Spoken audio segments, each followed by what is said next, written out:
Esta historia es real. Sucedió en Sudamérica, en un pequeño pueblo. Una casa apartada y una familia de 3 personas. La abuela, el abuelo y su nieto de 12 años llamado Luis. La mamá del pequeño había muerto hace 4 años ya, de una neumonía que se había complicado debido a un fuerte invierno que azotó la zona por esa época.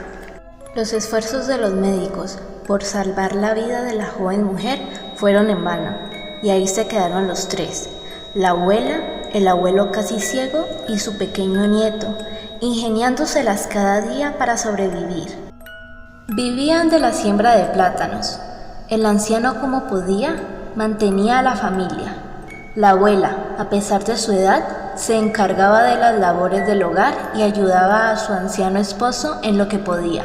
Pero Luis estaba molesto con ellos porque no le podían comprar una bicicleta como la que tenían sus amigos del colegio, y por esa razón maldecía a sus abuelos. Al contrario de muchas historias, en el colegio nadie se metía con él. Antes bien, desde la muerte de su mamá, los niños del colegio intentaban hacerle la vida un poco más llevadera y compartían con él su comida y nunca lo hacían sentir menos. A pesar de que no tenía papá, nunca se burlaron de él. Pero Luis tenía algo oscuro en su alma, algo que no podía explicar, simplemente era así. Una noche, regresando de su escuela, escuchó un pequeño susurro en los matorrales cercanos de su casa. Y mientras más se metía entre los matorrales, más escuchaba. El ruido de los grillos y los insectos era cada vez más fuerte, hasta que llegó al río que también pasaba por su casa. Cuando ahí lo vio, era un pequeño ser con un gran sombrero. Estaba parado justo al otro lado del pequeño río. Luis se quedó atónito, sin saber quién o qué era ese extraño personaje. Luis sacó su linterna y empezó a alumbrar, pero el pequeño ser quedó ahí, inmóvil. Su enorme sombrero solo permitía ver una macabra sonrisa. Luis siguió alumbrando poco a poco, y mientras más bajaba la luz, más tembloroso y asustado se ponía Luis. El cuerpo del extraño ser estaba totalmente cubierto de pelos. Su mano izquierda tenía una especie de garras que parecían ramas en lugar de dedos.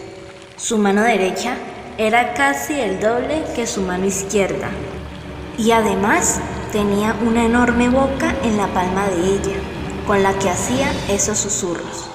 Sus piernas estaban al revés, sus rodillas y sus pies apuntaban hacia atrás en vez de adelante. Luis estaba paralizado del miedo, con lágrimas en sus ojos y mudo por el terror.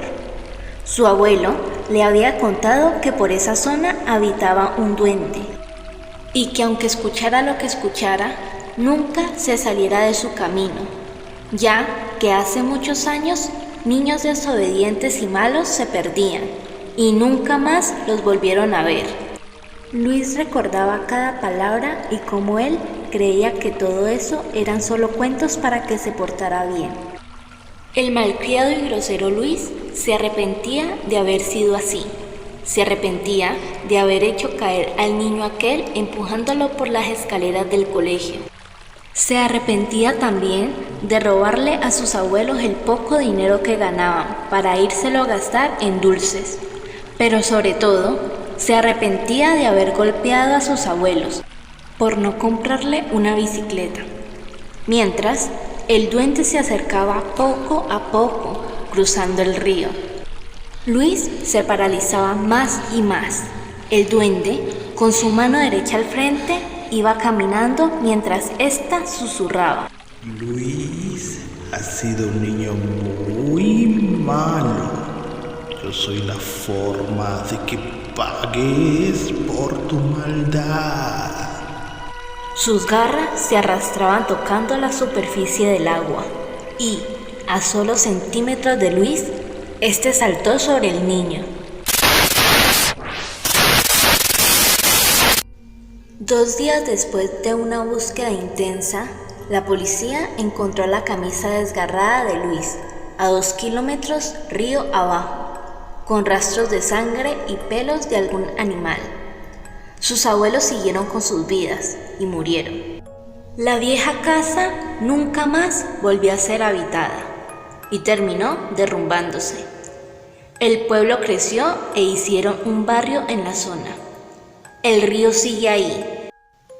Y por las noches el duende sigue acechando a la orilla de los caminos más oscuros e incluso se mete en las casas esperando al próximo niño malcriado para darle una muerte horrible. Por eso, si ganas te dan por la noche de hacer una necesidad y sabes que te has portado mal, mejor no salgas o quizás nunca más te vuelvan a encontrar.